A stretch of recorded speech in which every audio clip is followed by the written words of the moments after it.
Okay, why don't we get started? Um, They were very happy to have Professor Moudon from the University of Washington, and Dr. Zhao is going to introduce her because they've worked together a whole lot. So.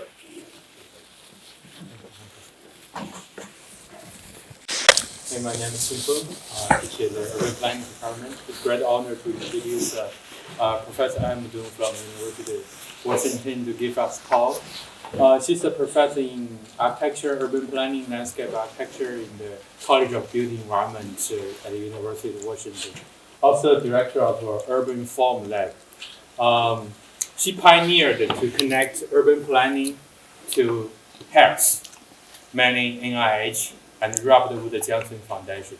He brought a lot of much needed money to support the poor planning student, especially PhD students, go through the PhD process, myself included. So I'm very grateful for that. So let's welcome Professor Moudon.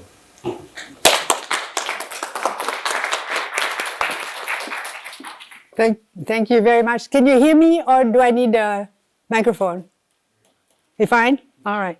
Well, yeah, it's very important to feed graduate students. And actually, I'm suspicious. I think you're here because of the free food. Right?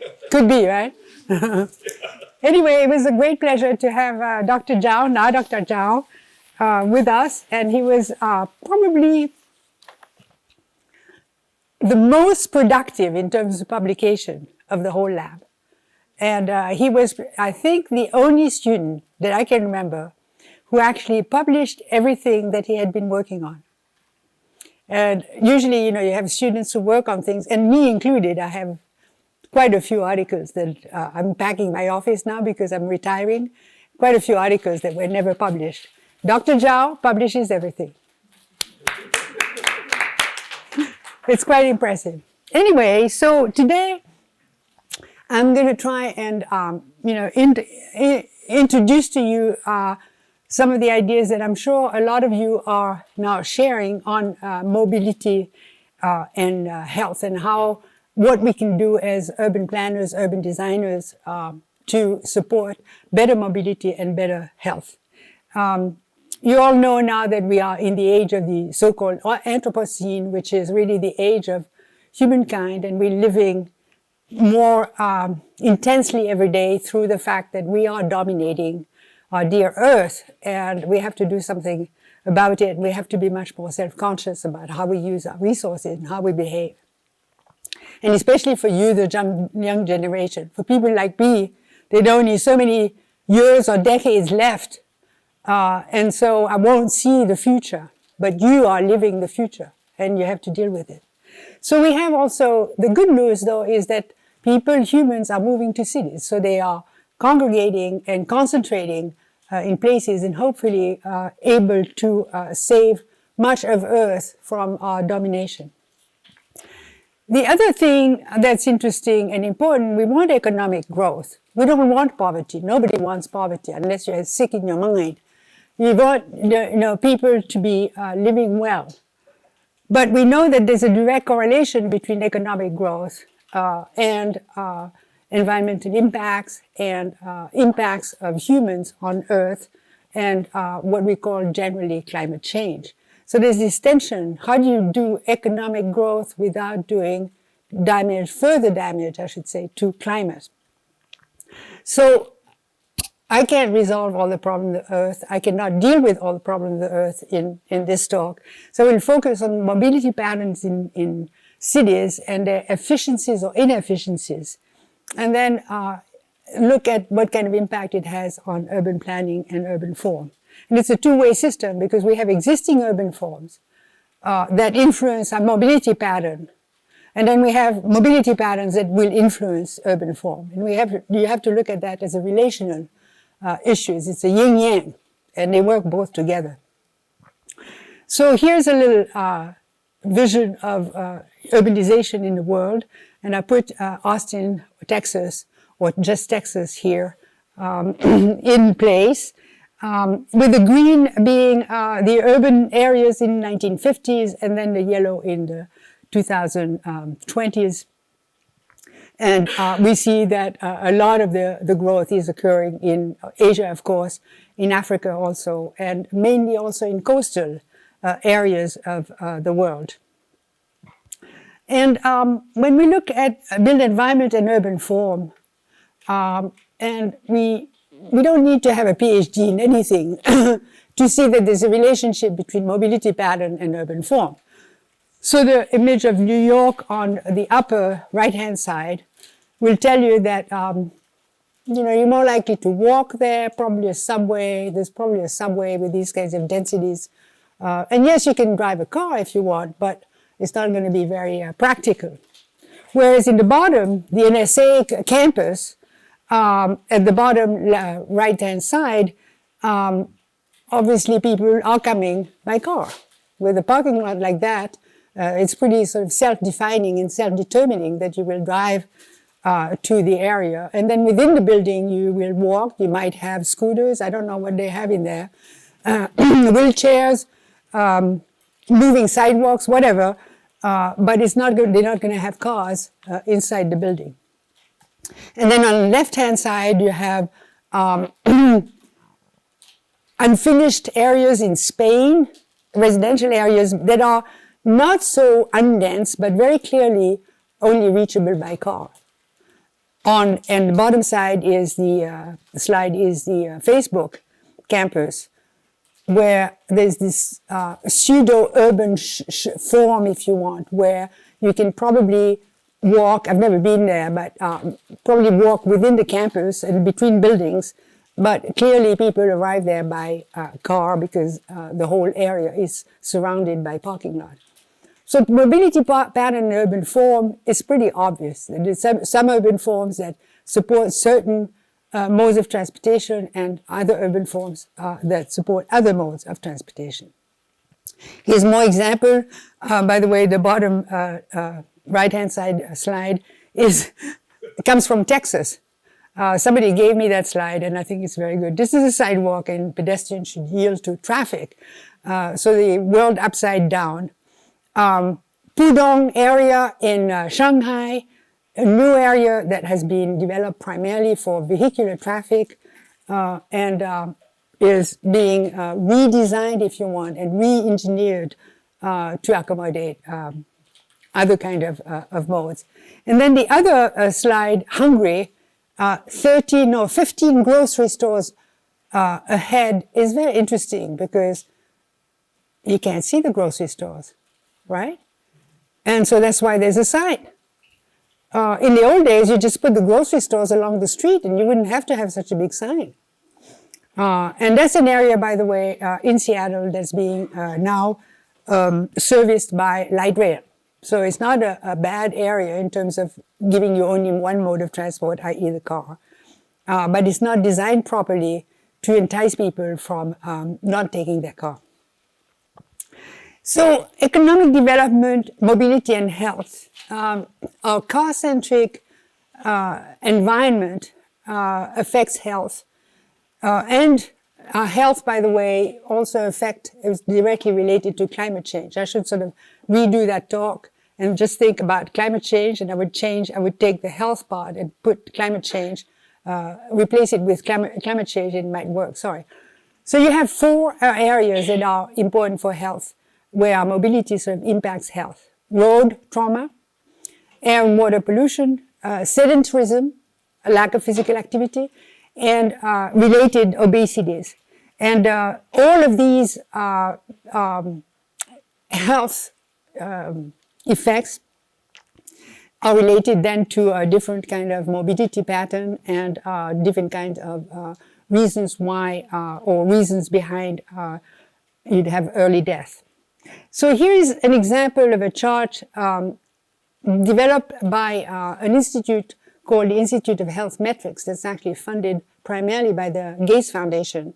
And they do very interesting sort of summary work on health worldwide.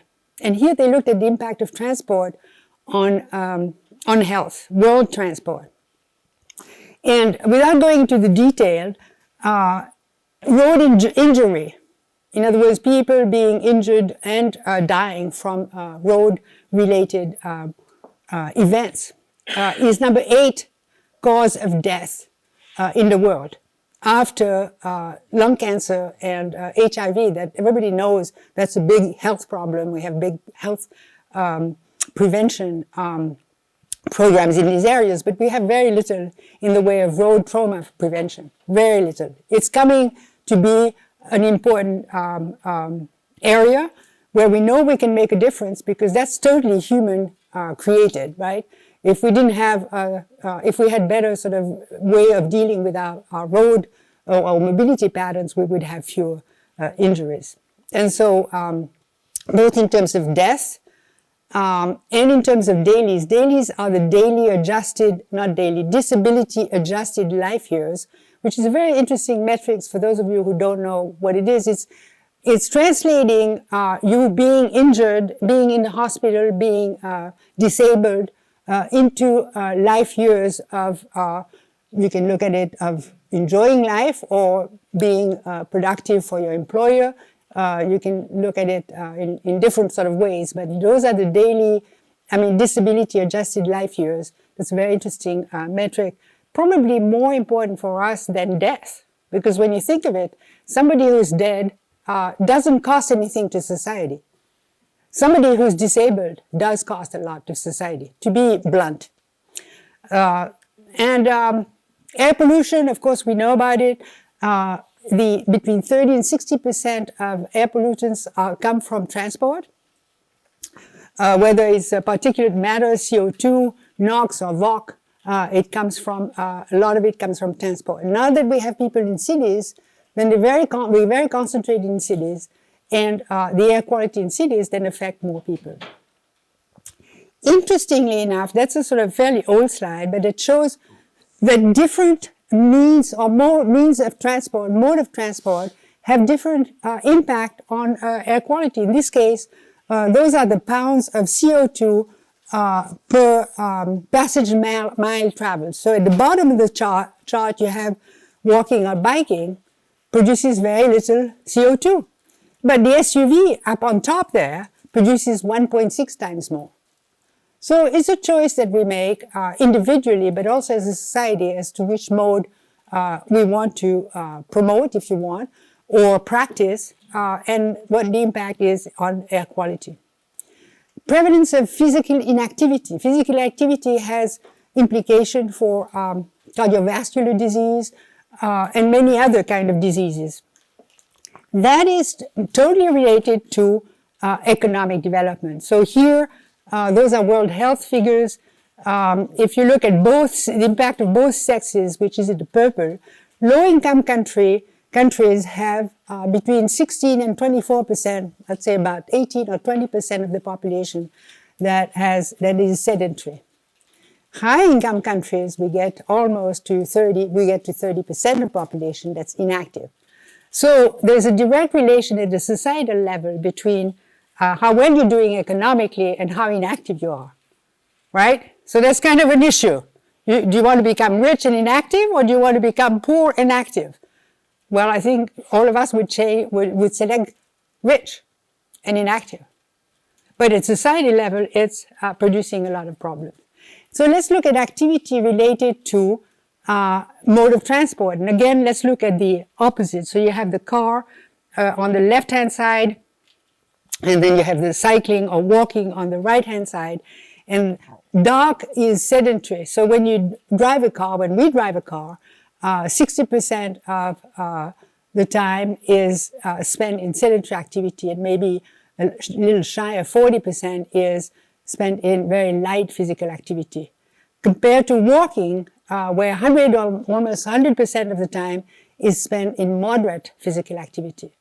And then, of course, cycling adds to it vigorous part of it, and vigorous physical activity up to about more than 50% actually of the time you cycle gives you vigorous physical activity. So again, the choice of travel, mode of travel, will be related directly to the amount of physical activity that you gain. Obesity. This is a world map where the dark are percent of population, more than 30% of population are obese, not overweight. everybody is kind of overweight, but obese. This is a problem. And you see US of A, North Africa, Middle East, South Africa, some of the Western South American countries, and Mexico also has more than 30% of the population obese. And it's a problem at the individual level, but it's also a problem, again, at societal level, because those are people who need special attention towards health, have a higher morbidity rate than the rest of the population. And then the green, bright green are 20% to 29% of the population with who are obese. That's very high. So let's look again at now obesity and mode of transport. And this is work that's done in England with the Biobank, which is a very, very large cohort of people that are followed by health, and they get some objective data on BMI, body mass index. For in this case, they have 72,000 men and 82,000 women in this cohort. So that's pretty good data in terms of looking at research and being able to generalize from it.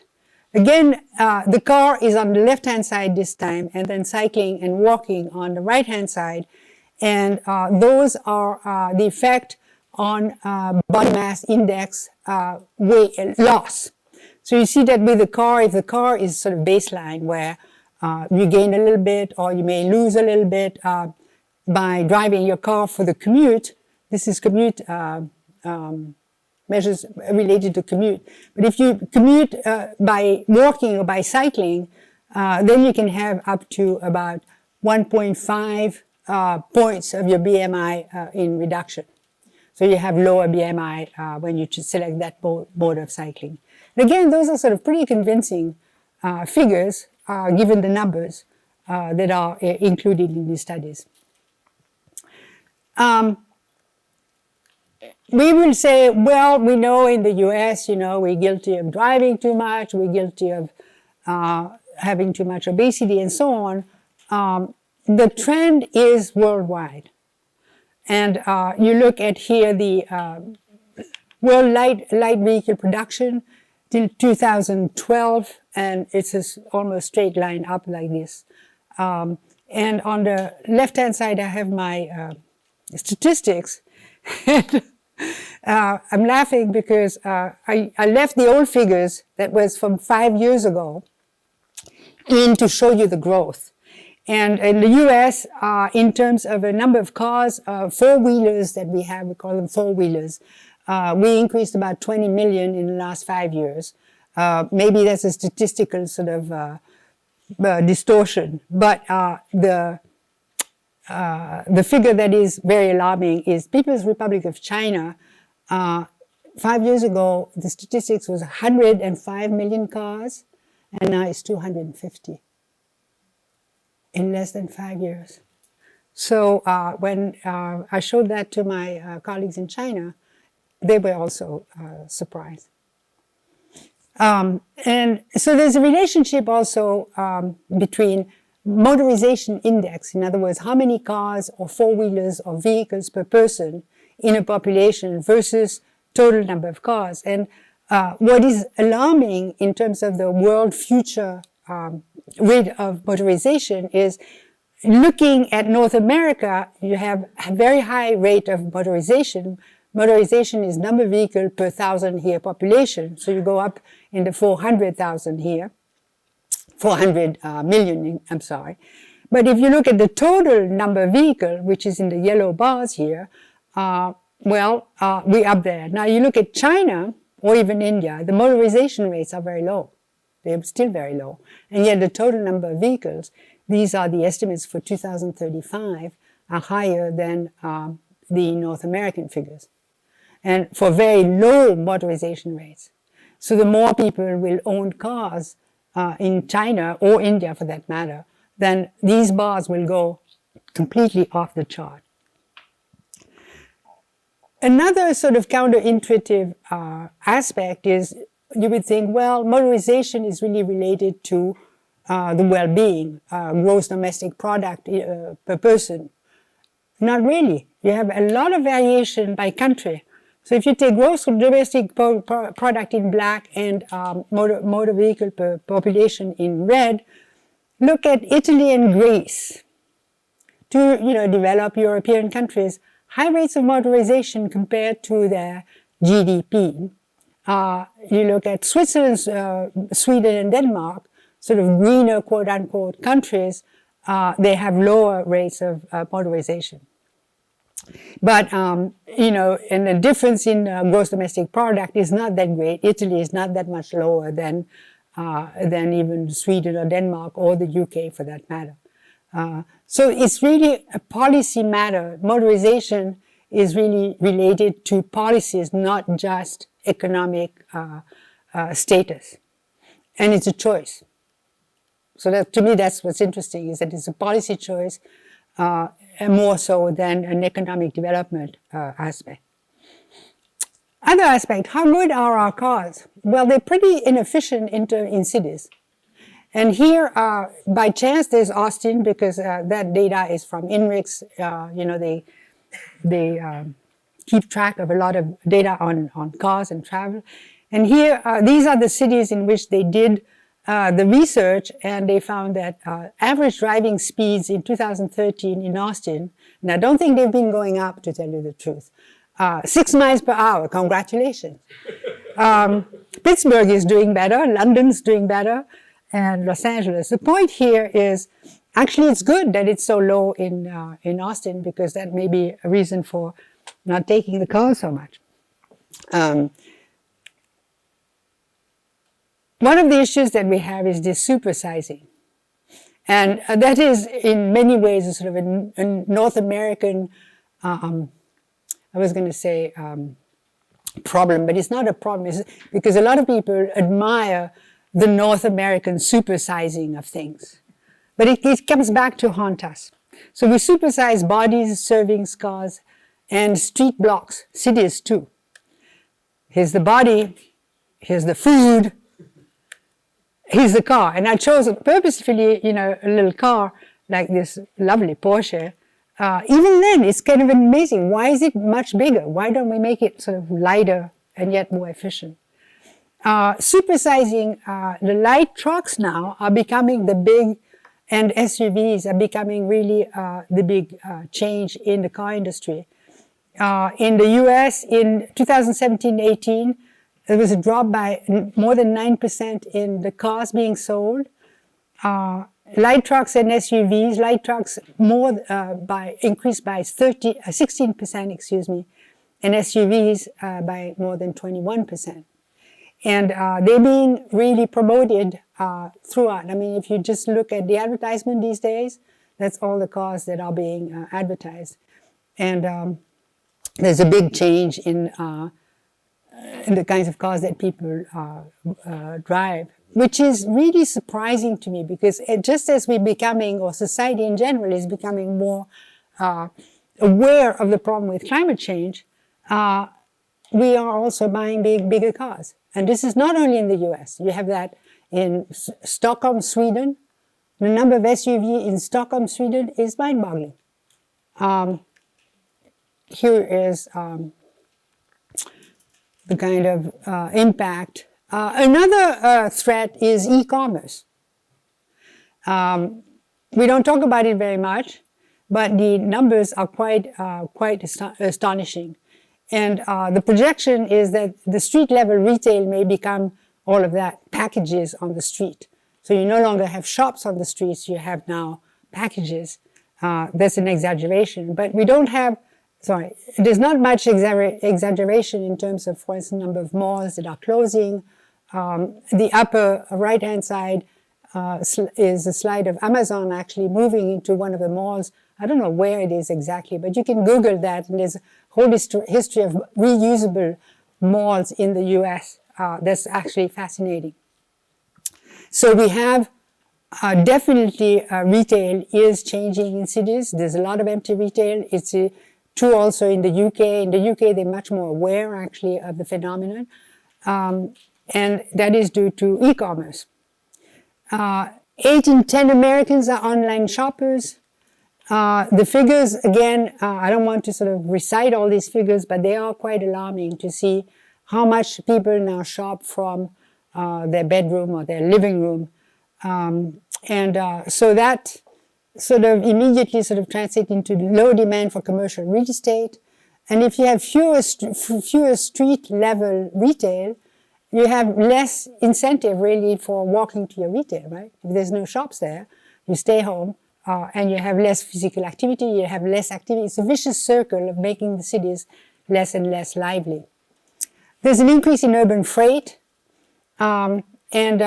some cities are actually working on that. The vehicle mile travels in cities, and parking and pollution and noise due to freight is a big business these days. Packaging waste is also something that we should talk about a little more. And low opportunities for active travel, as I mentioned. Those are some direct impact of e-commerce that, I don't know if you noticed, but they're not really talked about. And I don't think there are very many people. Some of our colleagues in engineering are studying this impact, and they typically studying it to make it more efficient. They're really not questioning the trend. Urban farm and e-commerce. Here's Amazon in Seattle. We had, I think 6 years ago, there were less than 20 people, fewer than 20,000 employees at Amazon in Seattle, and now we have 55,000. I mean, there's just construction everywhere. So these three or four skyscrapers that you see on the left-hand side, they are all occupied by Amazon. And then there's this lower area on the right-hand side bottom that's also Amazon and related buildings that has been all developed in the last 10 years. So there's this sort of urban phase of Amazon. And it's actually worth going at either noon or 5 o'clock in downtown Seattle and to look at all the Amazonians. Average age 25, male primarily, and a lot of people from Asia. Very interesting. So you have to be on the street and see that. But there's this other phase of Amazon, right? And in terms of workers, I mean, there are workers in these warehouses, and we're hearing more and more about the effect of these warehouses on employment. And then, of course, there's the problem of the drones and the planes and all of that is beyond our urban mobility issue. Finally, automated cars in cities. It's probably not a very good idea to think of them in the cities.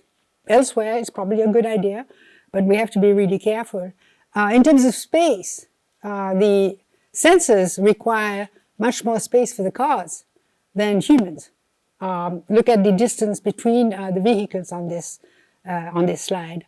And then, of course, there's the ethical choice, which I'm sure you are all aware about, is a sensor able to distinguish between a dog, a child, a man, and a garbage can.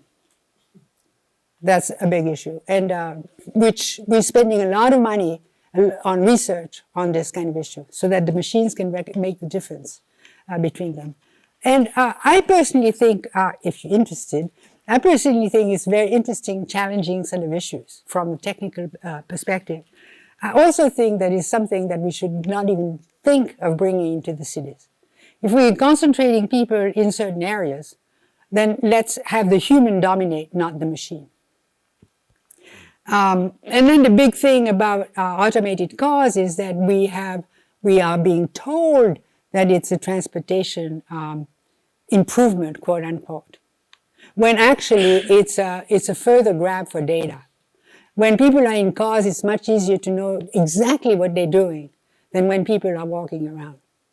And so that's what you have to keep in mind, is that what we're being told in terms of transport is actually a data kind of issue. Now, the good part, downsizing. There are small cars. So we could have four-wheelers everywhere in our cities with much less impact. And here's an example. That's from my window, by the way, in Seattle. See the little green car? Well, and what about these buses and whatever? Those are all private individual cars. So they are small four-wheelers. We don't have to dump the four-wheeler entirely. We have to be intelligent about it. I like that joke. Genius. Well, we'll use it to drive from our parking space to the front door of the mall. America adopts the European smart car. And we did, some detailed studies of parking in Seattle. And for every acre, in average in Seattle is fairly dense city for an American city, 11 persons, 8 cars, and 40 parking stalls on average in Seattle. Parking takes an enormous amount of space. And now, just as an example here, somebody else, I don't have the quote, doesn't matter. But in green is the size of a medium apartment, 2-bedroom apartment. And in gray, the size of the corresponding cars, 1 and 1.7 parking spots. So we have we have more than 50% of the space, residential space, in this common sort of housing type department that is for cars. Very expensive. We did pretty detailed studies of the capital invested in cars in Seattle, 44 billion. I don't know if it represents anything for you, but we did it in USA. An estimate, if the USA had parking just like we have in Seattle, which is probably a low estimate, we would have $3 trillion invested in parking. And that's the same amount as the money we have invested in housing. 26 trillion in housing, 26 trillion in parking. We're crazy. I think we're crazy. All right, so 2 and 3 wheelers. I know you have quite a few of them. I'd go, fast through that. They have a lot of advantages, and they would not be so popular if it weren't for the app. So it's really the new shared mobility that we have is not really dictated by the 2-wheelers versus the 4-wheelers. It's dictated by the apps. The fact that every movement that we do now is in the phone. Even the oldie here, I'm in my phone like that. I'm Googling everywhere I go to become more efficient, to know exactly where I'm going. I use my brain less and less, but the fact is that the Google mobility app is really quite useful, and all of these technologies depend on that. So new urban vehicles, small and 2-wheelers. New freight vessels, the 3-wheelers. The picture in the middle, by the way, DHL, is part of a campaign now in Germany. Germany is really at the forefront of modern sort of shared mobility, and they trying to reduce the 4-wheelers in cities very systematically. So it's worth following what they're doing. And then here it was saying 4-wheelers bad, 3-wheelers sehr gut, meaning very good. And so you have all the deliveries, freight deliveries in the 3-wheelers. Whether they're electrified or not is another kind of issue. And then weatherproof. We have, the technology is there. If you're worried about, being too hot or too cold, just put a shell around you. And then the mobility for all. And the upper part is taking slides at daycare, at a school in Shanghai to see how people come and drop off their kids and the grandparents and so on. And then the market for electric vehicles in general, or electric 2-wheelers, electric bikes, is basically China, and in Europe it's Germany. Those are the 2 markets where things are really happening and worth following. And then I'll just show some slides of China. And then this is kind of interesting because you say, we are so modern. Well, if you look at Paris during the German occupation, 1943 to 45, then, there were 2 million bicycles because there was no gas. And so people went on their bikes. And when you think of Cuba, after the fall of the Soviet Union, also 1.2 million bicycles were brought into Cuba. There are not so many bicycles in Cuba anymore. Not so many, and Paris is backpedaling, literally, like crazy to reintroduce the bicycle. China the same way. It used to have 670 million bicycles. I don't know how many there are now, but probably fewer, with more people. And so the only places where you really have continuous use of bicycle has been Netherlands and Denmark. And now we're trying to come back to it. Now, what's interesting is we've associated the bicycle really with the downturn in the economy. And that's probably why it's so hard to bring it back, especially with sort of middle-aged, middle-income sort of population. It's not cool enough. With the young people, hopefully that's not going to be, the image is going to be the opposite. It's much cooler to bicycle than it is to drive a car. Now, if you look at the slides of Paris, and they are, again, there are a lot of them on the internet, they're worth looking at. The technology is, of course, not as good, not as sleek as what we have now, but the choices were just as great as what we have now, and they seem to have a lot of fun. So here you see a lot of women and men with skirts and trousers. Here they're, two oldies in a trailer and the tandem bicycle. And then here, a very elegant lady in a very elegant sort of little trailer. And so, obviously there are ways to show off with much lower sort of level technology.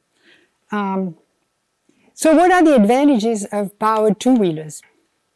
And the reason why you want to start thinking powered is because, first of all, people would say, well, I don't live in a flat area. So the electric bike or the electric two-wheeler is really a solution for that. Or people say, well, I really want to go faster. I'm not in such a good shape. So that's why the electric bike is really quite promising. So the advantage of the electric bike on single occupancy vehicle, SOV, or public transit is all the green areas here on the left-hand side. It's cheaper, it's smaller and faster, it's cheaper to maintain, and the parking is much easier. The fuel economy, of course, is much greater. Now, in terms of weather, it's a little harder, and you're more vulnerable than you would be in the other mode of transport. You have limited trip length, maybe up to 10 kilometers, but you do have higher physical activity. And now, on the right-hand side, the comparison between powered two-wheelers and the human powered bicycles, they're more expensive. And actually now also you have a lot of fancy e-bikes that are quite expensive, but people like them and they have the money, so why not? The congestion is the same, maintenance is probably similar, parking is the same, it's much higher comfort. For the weather, is the same kind of problem, you're more exposed to weather. And then the studies have shown that in terms of vulnerability, women particularly feel less vulnerable on powered bikes than on human powered bikes. And then, of course, the trip length is longer, but the physical activity is a little lower. And I'll show you some figures here. Here it is. So there's a small study, 18 subjects, but sedentary subjects. In other words, they're not physical activity people that were followed up a hill and measured the activity level, measured in great detail. And here they're talking about MET per minute, which is the metabolic equivalent of task, where one is, right now, all of us, I'm spending a little more energy because I'm moving, but you're spending about 1 MET per minute. So if you're on the electrically assisted high-powered, so super-powered bike, you would have 6 MET per minute, 6.1. Walking, 6.5. The electrically assisted standard, like the one you still have to paddle a little bit for, 7.3. So it's not bad. So might as well get the electrical bike. I'm giving you the evidence that you shouldn't feel guilty. But the cycling is, of course, better, 8. Total emissions for the different modes, not very good studies here. A study that might be of interest where you compare the CO2 emissions per kilometer per person, the car 168 versus the e-bike 54 and the bicycle 21. That includes the cost of making, the environmental cost of making the devices. And then the Metro 73. So the e-bike is a little better than Metro, but not as good as the bicycle, obviously. All right, so now building for change. Now, us as planners, what can we do? We can design streets for 2- and 3-wheelers. By the way, I was just reading this morning that New York City is going to build another 250 bike lanes. I don't know exactly what it is, but even de Blasio, the mayor now, who was not very bike-oriented, compared to Bloomberg, is now, they're now trying to fight the car in the city. We can also try to deal with the noise from fossil-fueled 2-wheelers, because one of the things that people will be reacting against will say, we don't want these, motorcycles, they're just too noisy. The ones that use fossil fuel. The electric bikes, of course, are much better. There's how we can deal with trees and urban streets, and then finally, how we can sort of reorganize mobility and circulation within city so that you can still keep high level of mobility but lower the impact of moving through cities. And I like the quote from Peñalosa, who was mayor of Bogota for a while, and followed, he said, "The bikeway is a symbol that shows a citizen on a $30 bike," that's not in America, but that's in Latin America, "is equally important to a citizen in a $30,000 car." In the US, you could say a $3,000 bike or maybe $1,000 bike versus a $75,000 car, something like that. Nonetheless, the point is made that, the more we invest in these lanes, we have this big argument in Seattle. We have invested a lot of, I'll show you some pictures here, invested a lot in these lanes. And of course, there are not very many bicyclists still. But don't say anything, right? Let it be, because if you don't have the facilities, they won't come. So you need the facilities first. It's an investment. But look at it this way. Did we count the number of cars before we built all these, or, all the streets? No. But now we have to count the number of bike or pedestrian in order to do sidewalks and bike routes. Anyway, we need the infrastructure. Sorry. This is the case of Paris, where in the red here, maybe, can you see my front? Yeah. So that's 1 kilometer. So it's not very big. Intramuros, Paris is not very big. And they are trying to have a good network of for bicyclists. But the red one, full sign, or the one that exists. When you think of it, they're not, it's not a very fine grid. They need much more. And those are the dotted lines. Those are the ones that are in the process of being built. But they have a lot of work to be done, even in this small city. The major thing to accommodate the 2-wheeler is speed control. Because when we look at the issue of collisions and the issue of trauma due to collision, either killing people or maiming people with cars, 4-wheelers, is the speed. If a car going at 20 miles an hour or less is unlikely to kill somebody. So let's just reflect on that. And maybe the way to go politically is not to prohibit 4-wheelers or cars, but is to actually reduce speed. And this is the World Health Organization has done a study looking at speed limits on urban roads by country and area. And the green ones are the ones that have speed limits on urban roads. And so there's a whole of Europe, Canada, USA doesn't have that for the whole country. So, you know, a lot of work to be done. There are too many red areas. Space for trees. Why is it that everywhere in the world, the traditional environments have trees, and the modern contemporary environments have no trees? So here's the case of Shanghai.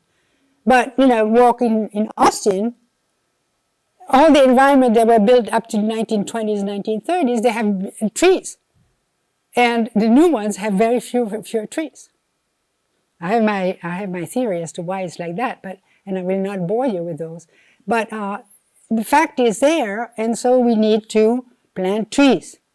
It's not very expensive. They're doing some experiments here in California, and they have some figures. If you want, I can give you, well, there's a reference here. I don't want to go into detail of all these, but we can calculate, you know, the effect, the beneficial effect of trees, of planting trees, on CO2 reduction and noise reduction, etc. And it seems to be a pretty sort of low-level kind of strategy to make the city more healthy. Then you have good examples of, the one example that I like very much is the Cheonggyechang in Seoul, Korea. That was done, by the way, primarily to sort of bring Seoul to the level of being an international metropolis. But they took down this expressway, 11 kilometers, and it was a main feeder into the expressway system from the downtown. So politically, a very difficult thing to do. They did that, of course, in 2.5 years, because that's Korea. We would have taken 20 years in Western countries to do the same thing. But in the meantime, the temperatures dropped in the summer, and they had a drop in number of vehicles entering downtown, because, you know, there was nowhere to go, really, so why go? And then increase in the number of bus and metro riders. So they had definitely pretty good positive results from, not to mention, you know, the recreation aspect, the human aspect, that people can go there at lunchtime, and there are all kinds of festivals, all kinds of events in this area that follow. And another thing, what is this? This Medusa, which is, it's a sensor, basically, a series of sensors to monitor the performance of motorcycle mufflers. And they just deployed it in Paris, because in Paris they have a lot of two-wheelers, fossil fueled, very loud. A lot of them have been modified, right, because the riders want to be even louder. And so now we come with technologies, sort of the American way, to find them out. And actually this same machine can be connected to another one that sends you the fine immediately. So in Paris, the mayor, a series of mayors actually also took the cars out, and they're continuing to take the cars out. In this case, the two sides of the Seine River, altogether almost 6 kilometers, that were expressways, closed down. And they have no money to sort of, you know, redo it and pave it and do anything, so they just close it down. And literally, people now walk or bike through these tunnels. I wouldn't do that because it's kind of not pleasant. That used to be for cars. Doesn't seem to be a problem. And once in a while, if there's some money, then there's maybe these gardens, like on this slide here, floating gardens. They're not very big, not very expensive, but whenever there's money, so they do it and they improve the space. But the major thing was to just take the cars out. And the day you take the cars out, people move in. It's highly occupied, highly livable place right now. They've done also effect on noise. So they're studying the effect of taking these cars out on the noise. And here you can see that before you had high noise level, you know, this is the river here, and then the cars were here, and then you have more cars up here. So those are the city street, and this was the expressway. And then you have people living and working here.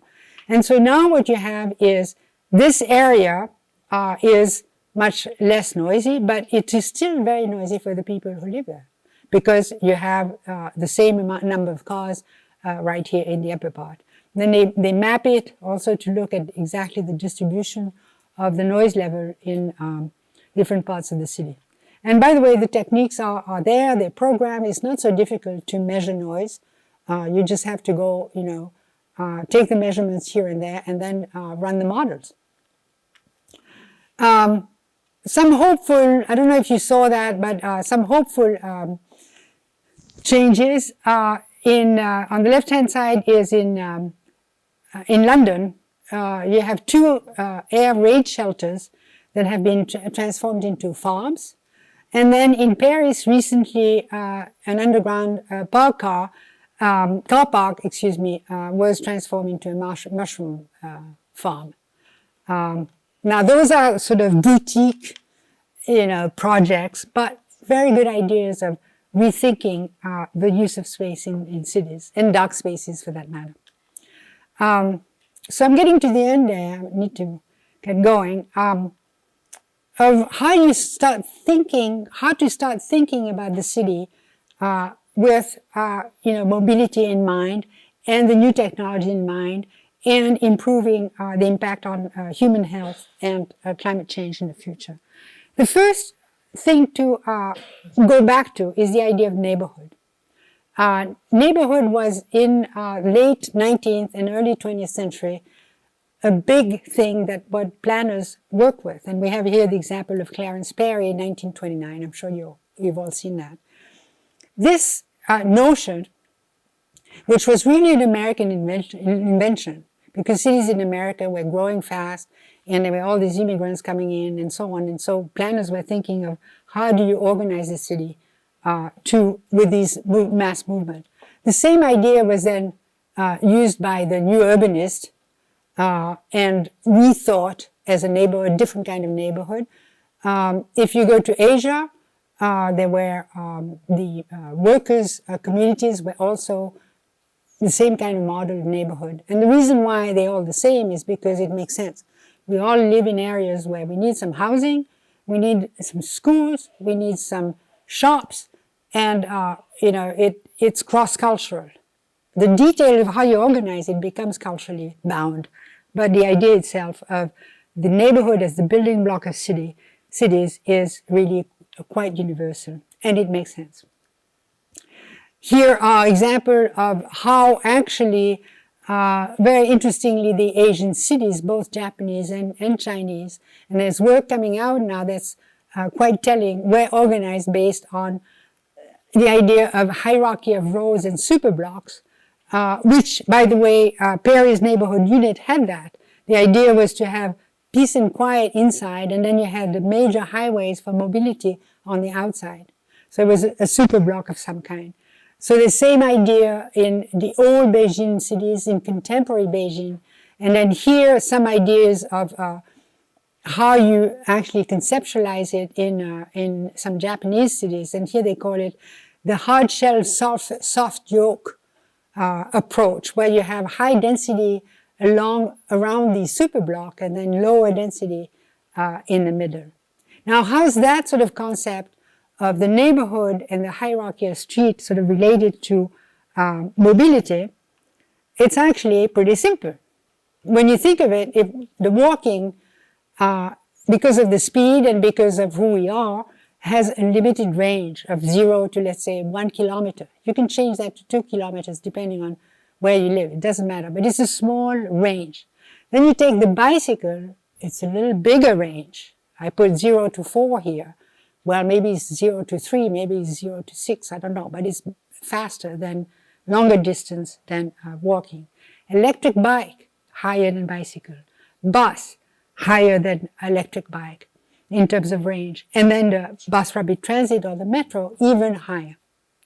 So we had this hierarchy of mode of transportation and hierarchy of range that they can cover, and we need to design our cities accordingly. And so here's the example that I use of an existing city in Tokyo, piece of a city where Waseda University is, and where you have this hierarchy very, very well organized. And a lot of Japanese cities have actually used that model for organizing the space. So you have 3 scales. The metro, bus, or expressways, that's about on a 1,200 meter grid. Bicycle, about 600 meter grid. And then walking, 300 to 400 meter. And again, these different hierarchies can be changed, can be fine-tuned. But this is the way the space sort of works. And so looking at the higher grid here, which is for faster transport and longer distance transport, and then zooming in, you get into the bicycle grid, which is medium speed transport and medium range. And then you zoom into the walking grid, which could be also scooter, by the way. So one of the things that is kind of interesting is that in this particular instance, the cars are not forbidden at the walking scale. The streets are very narrow, but they're still cars, because some people insist on having their car. They have parking, they have garages, and so on. So you don't necessarily prohibit the car. It's just that it's not very comfortable to drive, and maybe you can go, maximum 10 kilometers an hour with your car, if that. But you have a scale that is then directly related to the mode of transportation that you use and the speed of travel. So in summary, urban mobility and health, we want to downsize bodies and vehicles, maybe vehicles and bodies. We want to promote 2- and 3-wheelers. We want to have neighborhoods as city building blocks. So the building blocks of our cities are neighborhood. And then we want to have a hierarchy of roads based on speed of travel. So thank you very much.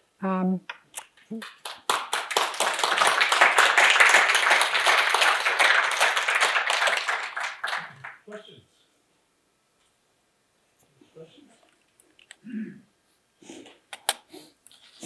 Yes?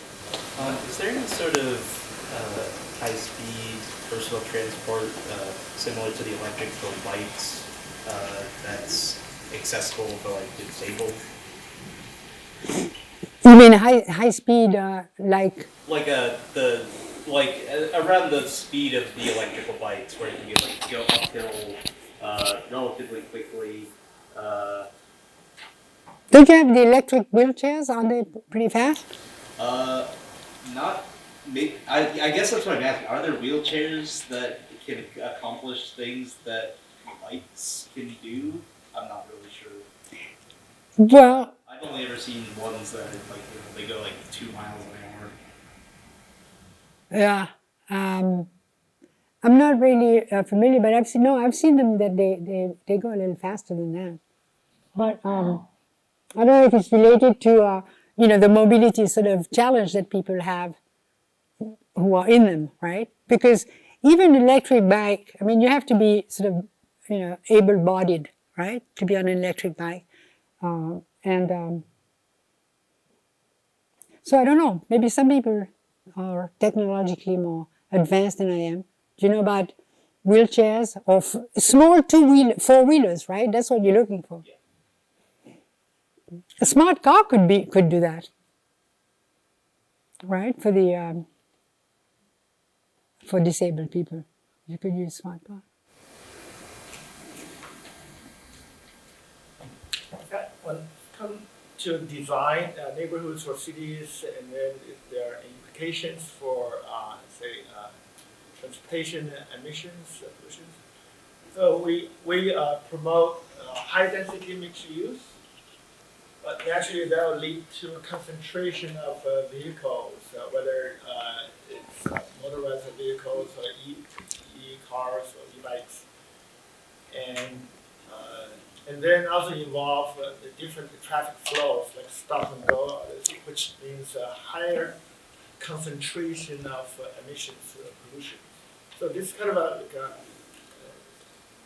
challenging situation. Yep. What are the possible alternatives or solutions to So you're talking about the fact that we have higher density of occupation where there's higher density of traffic.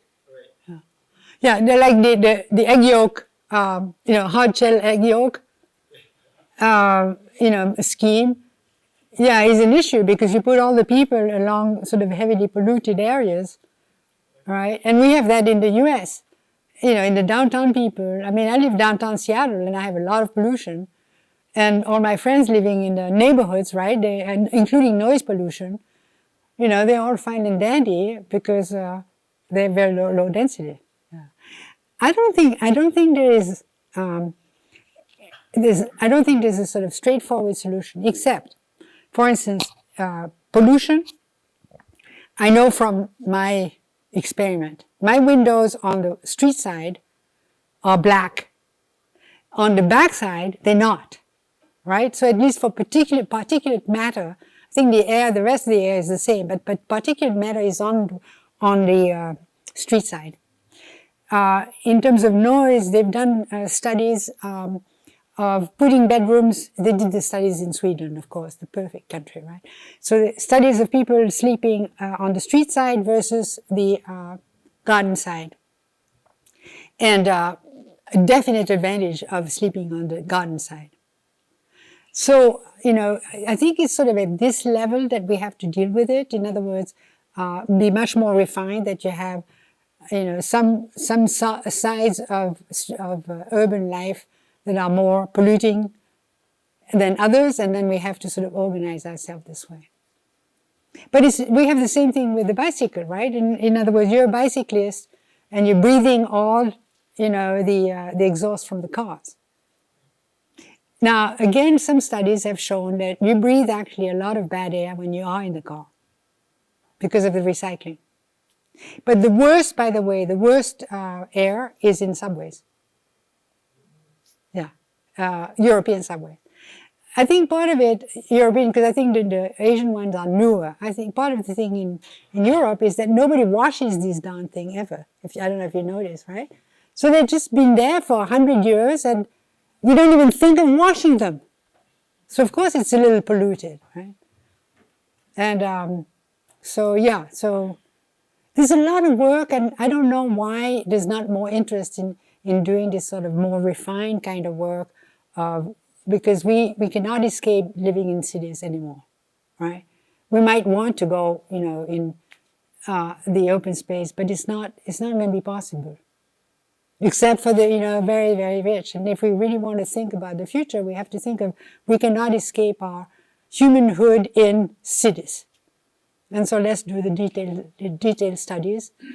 Anyway, so that's the way I would look at this issue of density and pollution.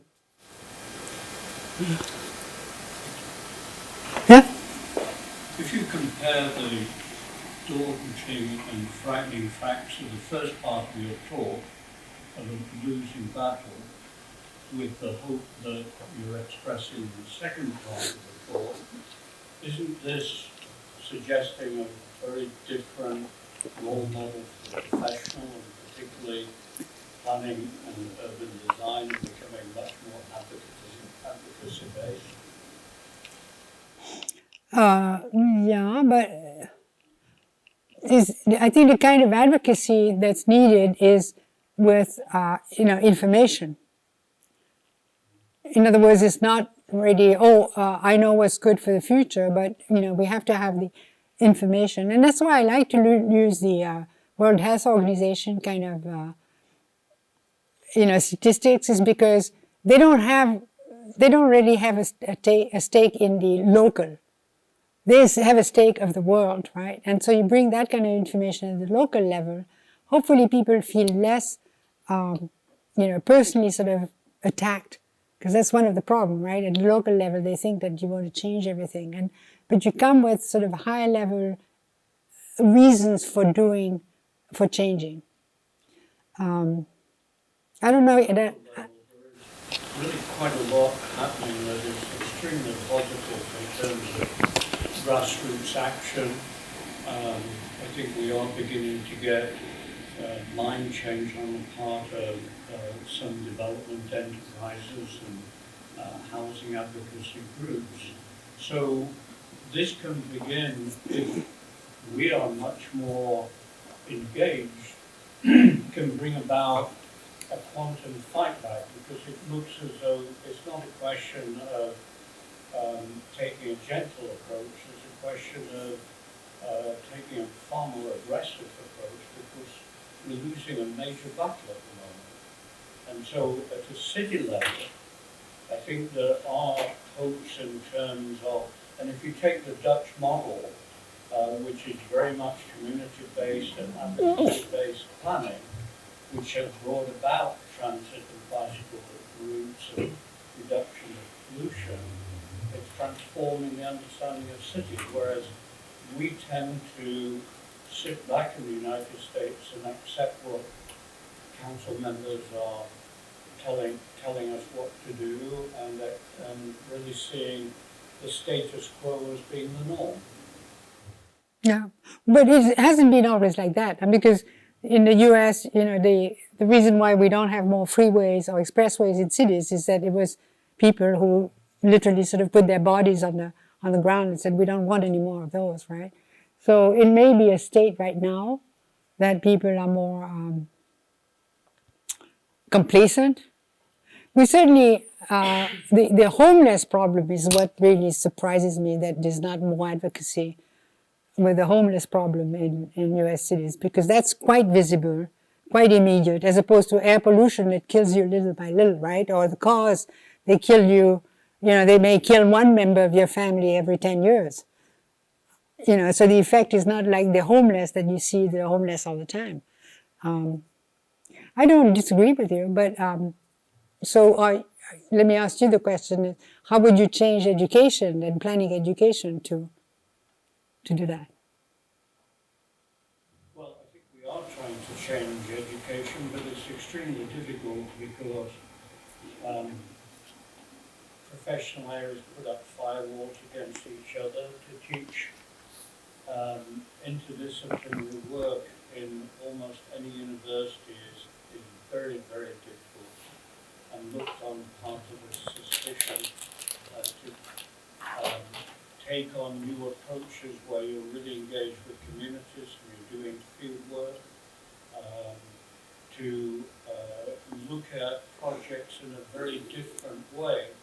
So, for example, if I take the advantage of having a hit at architecture for a moment, you take a major architecture exhibit in the School of Architecture, and many that I've reviewed, and I'm going to widen the subject, that there's no reference to climate change, there's no water harvesting, there's no movement of transit and movement patterns based in the project. There's no basis upon which the building is being looked at much more as an environmental machine. So I'm being rude in generalizing, but this is what I'm meaning about what does it take for the academy to be able to turn around and change the basis upon which it is operating within itself and the basis upon which it is engaging with society.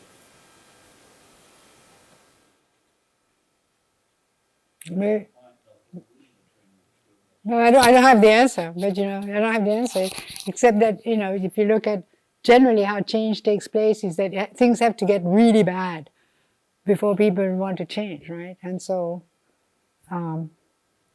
yeah. But you are from a city that, despite everything that Austin says, Seattle is a long way ahead of Austin in many aspects of city design. And I agree very strongly that when you're looking at case studies, to me it's rather shocking that I'm looking at case studies in cities in Sweden and Denmark, Germany, Holland. I'm saying, why am I not looking at far more case studies in North America? Yeah. It's embarrassing in front of students in particular, Yeah. how few you can really work on in detail as exemplars of how they're changing America. Yep. So it's a bit of a statement rather than a question, but it's a life issue. No, I don't disagree. I don't disagree. So that, yeah. I just, it seems like another, potentially disturbing change in technology that's really kind of occurring as we speak that could benefit from a stronger sort of advocacy, critique, or questioning is autonomous vehicles and this kind of sort of mass Amazonization of retail trade.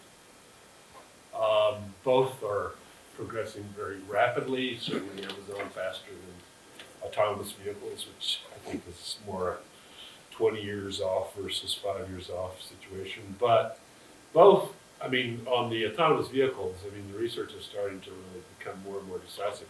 It's actually going to increase VMT. And maybe they'll be electric and so on better, but this will actually generate more traffic. And I guess on the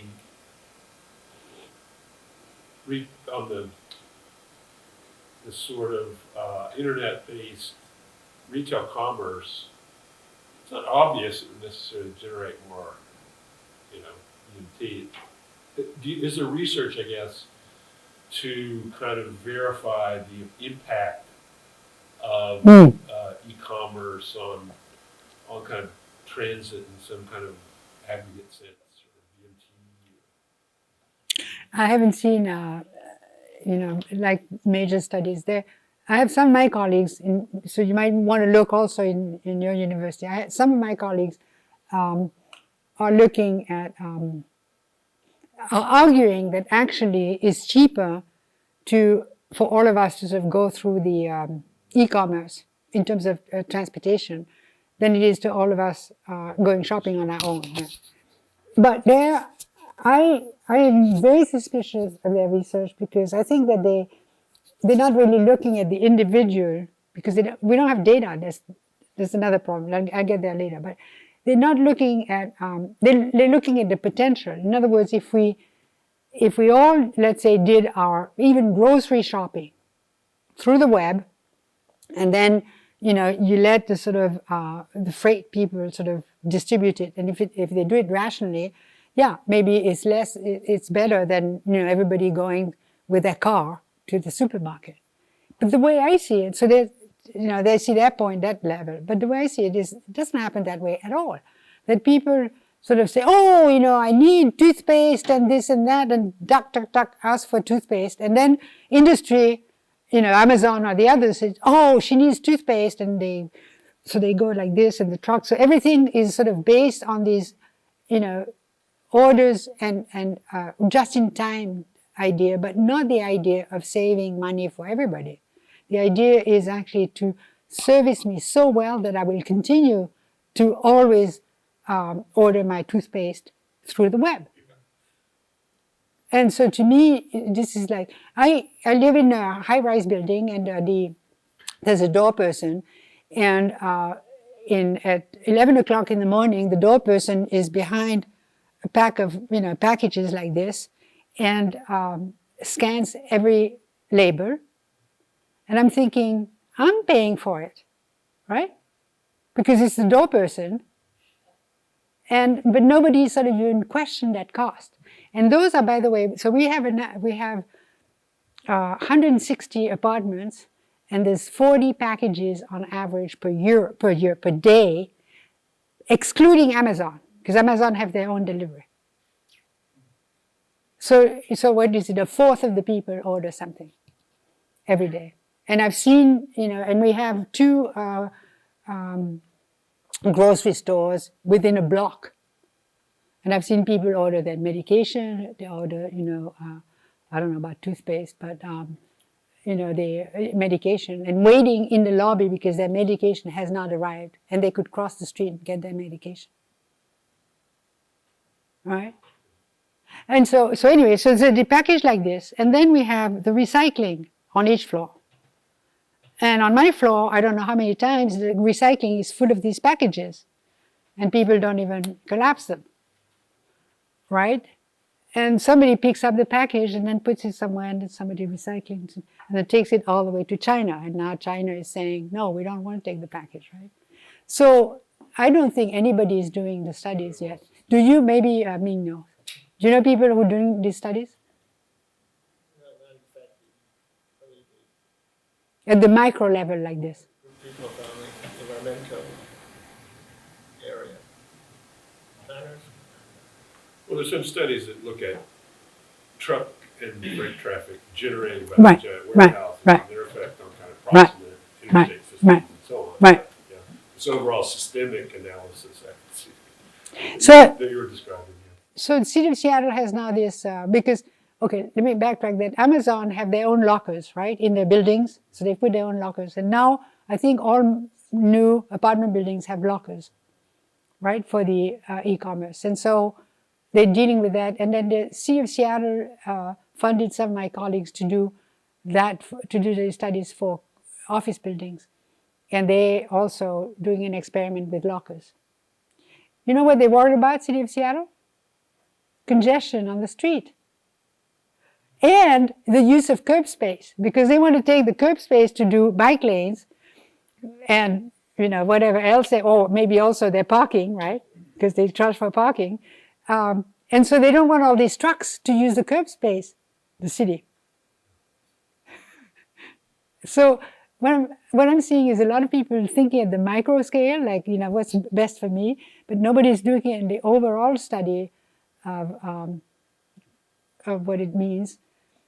And I think most people are not aware of how bad, I'm saying it's bad, how impactful it is to order through the web.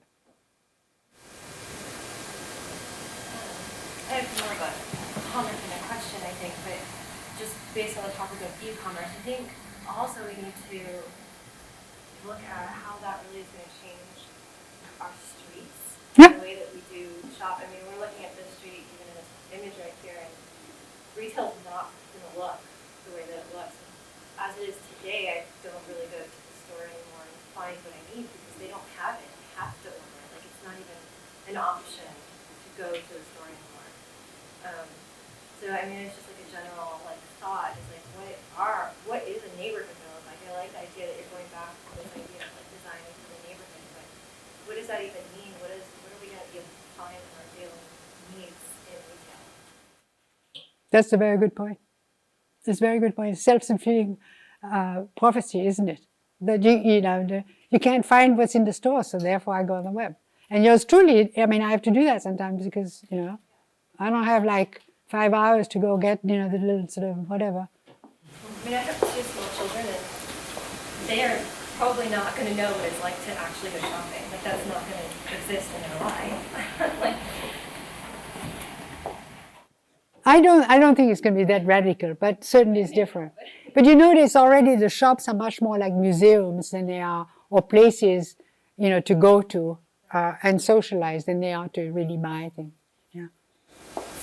Yeah, just kind of anecdotal evidence in many Chinese cities, and the ground floor retail, not much business because of the e-shopping, and they have been converted to activity rooms like for children, like a ballet and dancing, or off-school studies, interest groups. And it's quite popular, and the working mothers really welcome that because it's convenient.